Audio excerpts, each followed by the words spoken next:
It is just after midnight on April 6, 1864, in Nashville, Tennessee. Inside a cramped headquarters office, a restless, red-bearded general sits surrounded by railroad timetables, census reports, and a single telegram from Ulysses S. Grant that reads like a death warrant for the Confederacy. His name is William Tecumseh Sherman.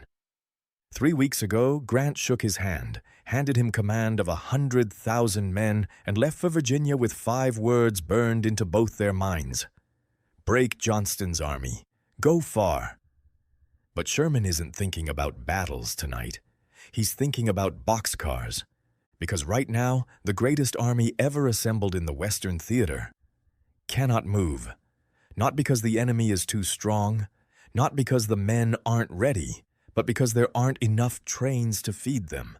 And what Sherman does next, in the next 72 hours, will either unlock the invasion of Georgia or leave 100,000 soldiers starving before they fire a single shot. What the Confederates didn't understand, what almost nobody understood, was that Sherman wasn't just a general. He was a logistician, and logistics, as the South was about to learn, is how you lose a war you thought you were winning. To understand what Sherman was up against, you have to understand the man waiting for him at the other end of that railroad. General Joseph E. Johnston was no fool. He was considered one of the finest defensive commanders on either side of the Civil War, and for 6 months he had been preparing for exactly this moment. His army of 45 to 60,000 men was dug into a natural fortress at Dalton, Georgia. The main approach ran through a gorge called Buzzard Roost, a narrow passage where the Western and Atlantic Railroad squeezed between sheer rock walls known as Rocky Face Ridge. Johnston had dammed up the creek that ran through it, flooding the road. His artillery crowned the cliffs on both sides. Any army that tried to force its way through would be walking into a shooting gallery. Sherman himself described it plainly in his memoirs. He could see the enemy positions from Tunnel Hill, could watch the Confederate batteries lining the cliffs, and he knew that Johnston had spent half a year fortifying every inch of it to the maximum. The Confederate press was confident. Southern newspapers boasted that Johnston would bleed the Yankees white in those mountains, just as Lee was doing in Virginia. The terrain was on their side. Time was on their side. All they had to do was wait. But Johnston and his generals were making the same mistake that defenders have made throughout history. They were thinking about geography. Sherman was thinking about arithmetic. Here's the problem. No one talks about when they tell you about the Atlanta campaign. Sherman had nearly 100,000 men to feed, plus 35,000 horses and mules.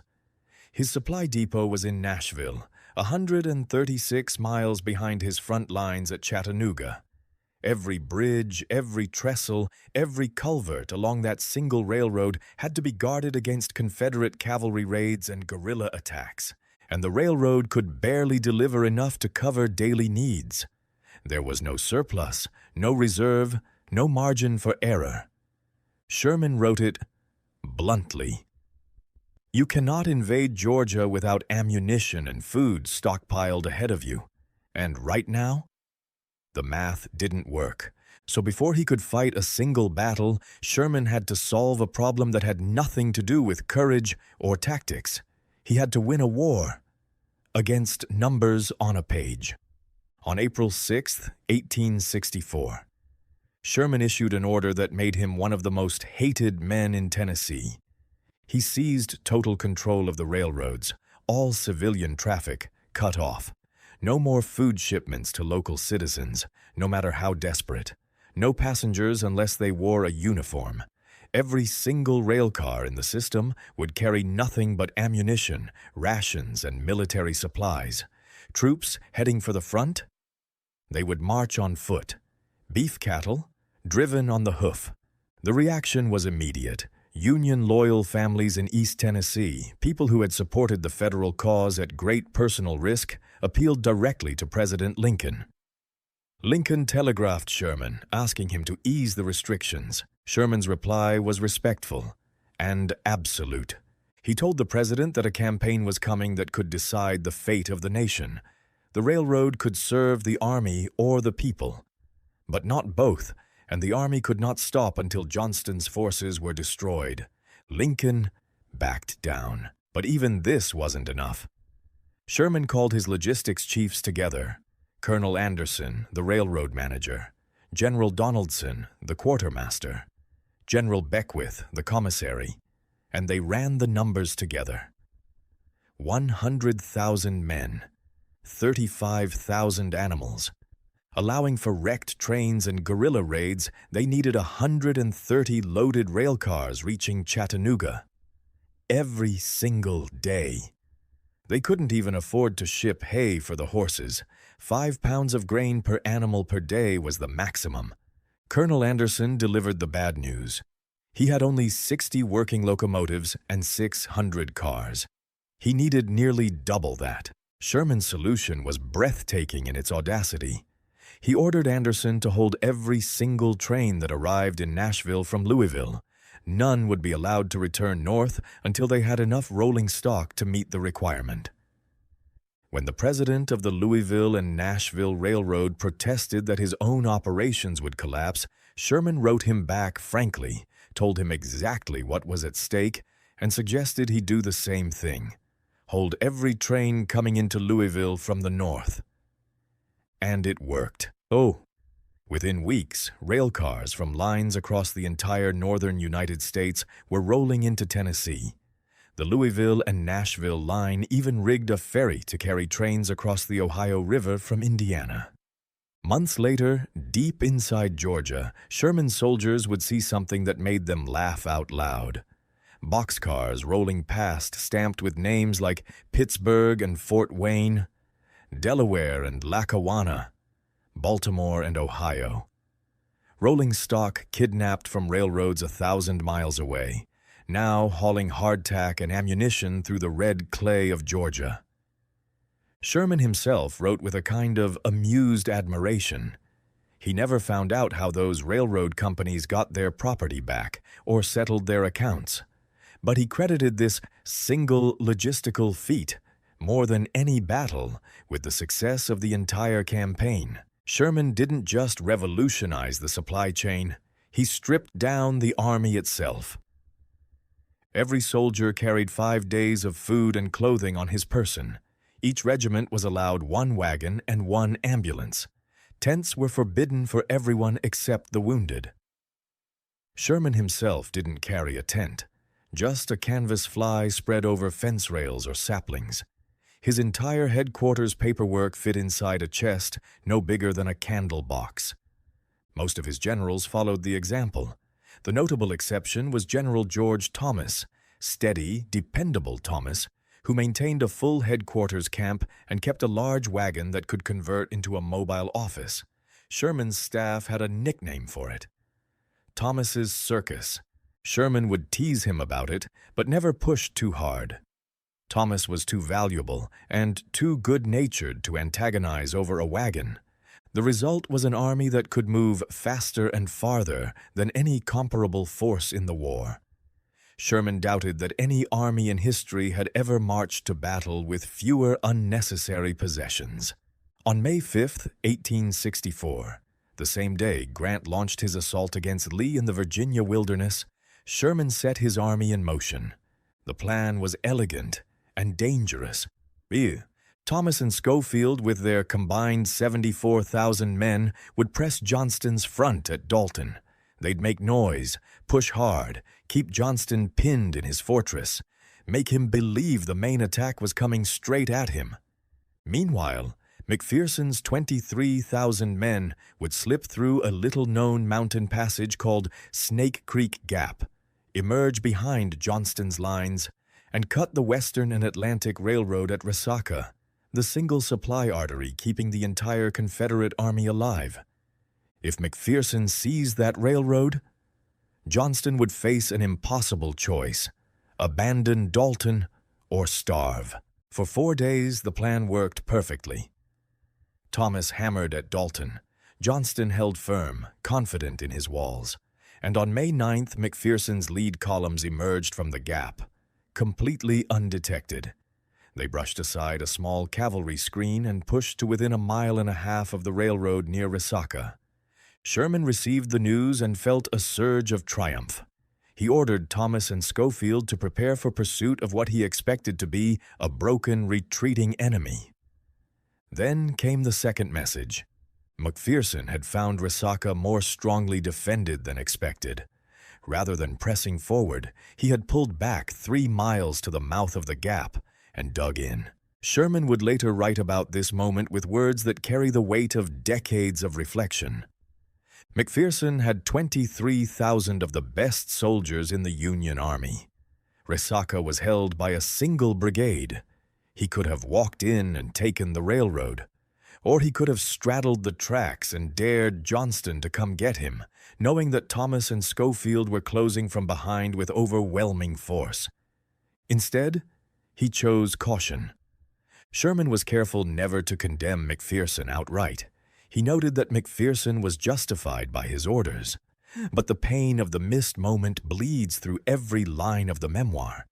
He wrote that had McPherson seized Resaca, Johnston would have been forced to retreat over terrible roads to the east, and Union forces could have captured half his army and all his artillery at the very start of the campaign. And then Sherman wrote a line that echoes across military history. Such an opportunity does not occur twice in a single life.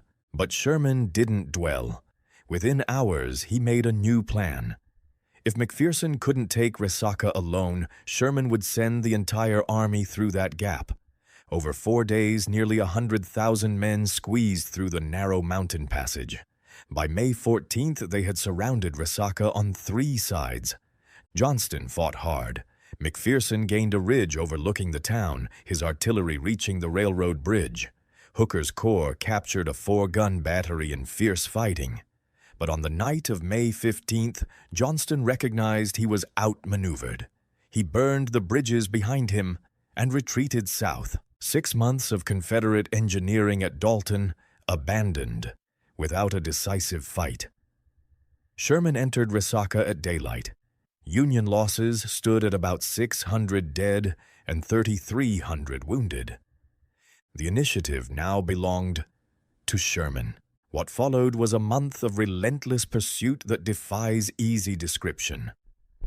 Johnston retreated from one position to the next, Calhoun, Adairsville, Cassville, across the Etowah River.